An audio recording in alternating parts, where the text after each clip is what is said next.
No future means no limits. If you have no limits, you can do whatever you want, because you have no future. So I'm living right now.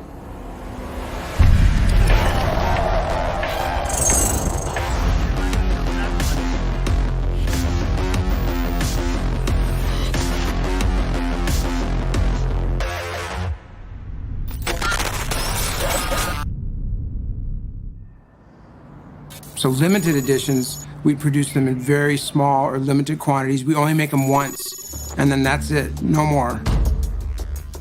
We take a lot of pride, put a lot of attention to detail, and that's where Monique comes in. You know, if I was looking for targets for what I was trying to do with the no future, I might... What's critical in the beginning is just understanding the story and what we're trying to communicate. The game designers are creating these worlds, right? They're actually building them out. And we get a chance to translate it into a physical object. We saw the E3 2018 trailer for Cyberpunk 2077. Of course, it like blew everyone away.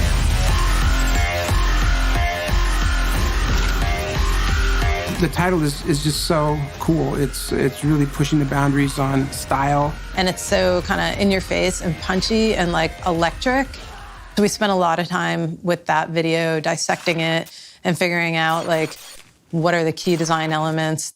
We noticed things like the mech scene and the cyber enhancements. There are a lot of different elements to the lighting style, like how V's face was framed with that lit collar, and how when he turned around, you saw the samurai logo glowing on the back of his leather jacket. And then there were the Quadra car taillights that were super futuristic.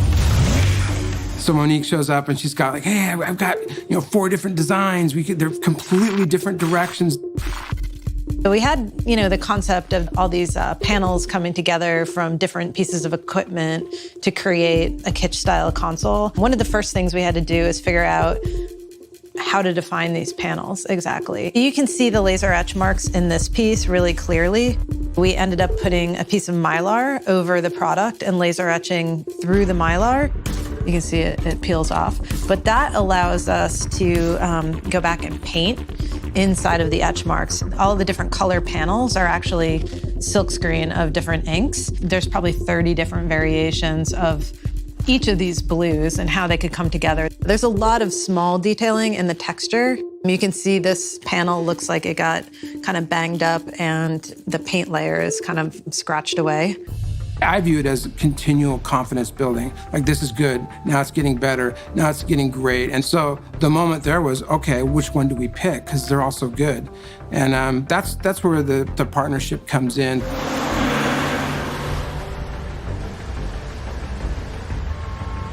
Monique sharpened her pencils, got her team together, and we went to Warsaw to CD Projekt Red.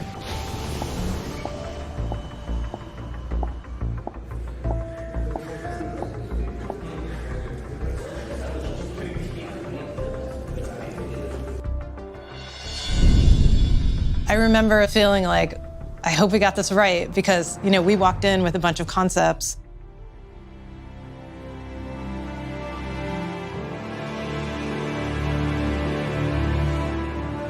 When we first started designing Cyberpunk, we kind of underestimated it. Are you guys excited to see this? Yes, totally. It's been a while. Totally. Okay. Nice. So, oh my God. You guys remember this? Yeah. I remember all the meetings. Oh my God, it's beautiful. Yeah. Yeah, this is real.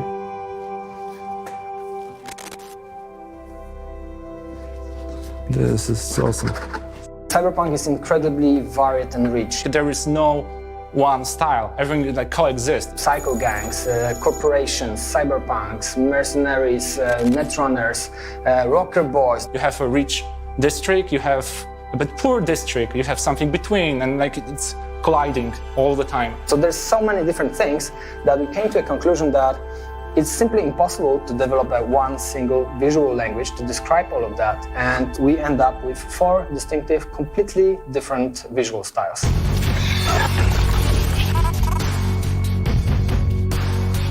We decided that the console should look like the city. It should be exactly this eclectic mix of different styles present on a single object. kitsch on the front face of the console and neo-militarism on the back face. Why those two? This is like this yin and yang composition. Those styles cannot exist without other. It starts with the form. In the case of using the Xbox One X, there's surfaces to play with. So what Monique did is she took these two layers and started to use them as canvases to express different elements of the game. All these panels are from different pieces of equipment, which is why you see the different tags and labels. For example, here you can find military. Those Enco electronics, well, those are like operated brains. Each one means something, like be careful. There are like more information about components. This is like a product label on the console. You know, you have all this information inside. We imagine that in the world of Cyberpunk, this product label would like allow you to see inside the machine. So when the lights go low, this label glows, and it's like this glow from the inside of the Xbox. There's a tiny cyan light that lights up right here, and this is like the first time that we've actually put another light on one of our consoles for a limited edition. There'll be a little pinpoint of light on someone's temple. Kitsch is mass production. It's a style invented by the people, influenced by the braindance. Colors are poppy. We are using a lot of plastic, we are using a lot of chrome, we are using all the fancy materials which are not so useful, but they are looking great. It's a mashup of different things, like things that might be cobbled together, like on a street level. It's got to have that punch, but it doesn't really need to make sense. So this side, it's a kitsch, and this side, it's neo-militarism. Those two sides fight each other, but at the same time, they live in a symbiosis. You know, like corporations are hiring cyberpunks for jobs, and cyberpunks needs corporation technology to exist. These laser-etched lines, these super clean, severe, hard-edged lines, they're the style of the corporations, the buildings, the equipment, and you can see it's been totally vandalized. So someone just wrote no future, and someone can read it in the different ways. It means literally no future, so I will live my life right now. There's a big tag of samurai band. This is one of the most famous bands in the game and in the world of the Cyberpunk. And the small descriptions, where's Johnny?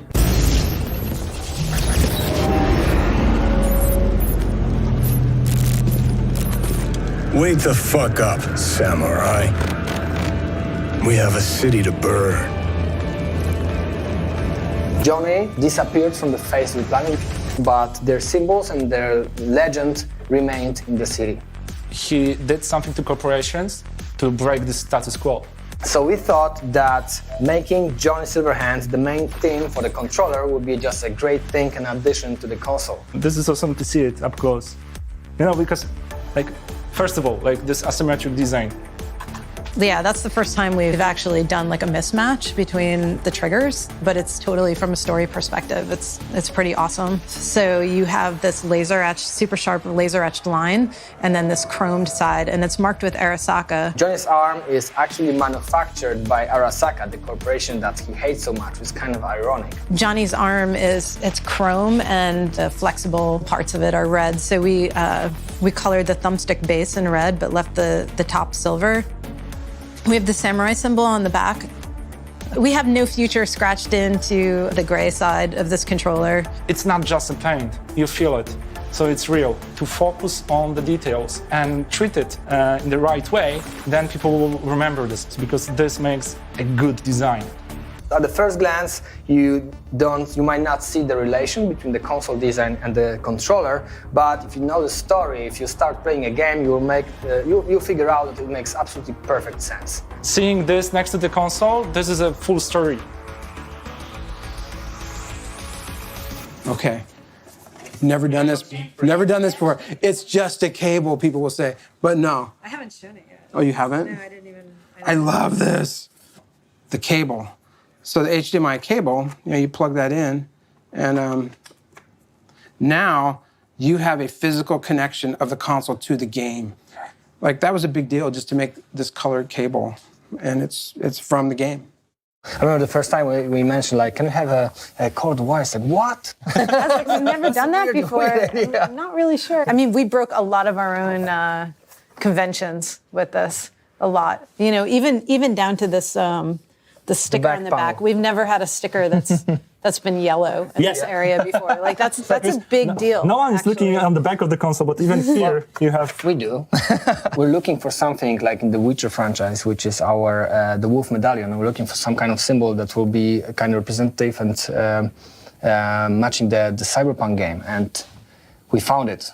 It was like amazing for the team at Xbox to be able to explore what we could do with the world that you guys created. So to be able to take that digital world and put it onto a physical product, it allowed us to break our own rules about the way that we think about our own products. It's perfect. It's like, it's a game in the form of an Xbox. Yeah.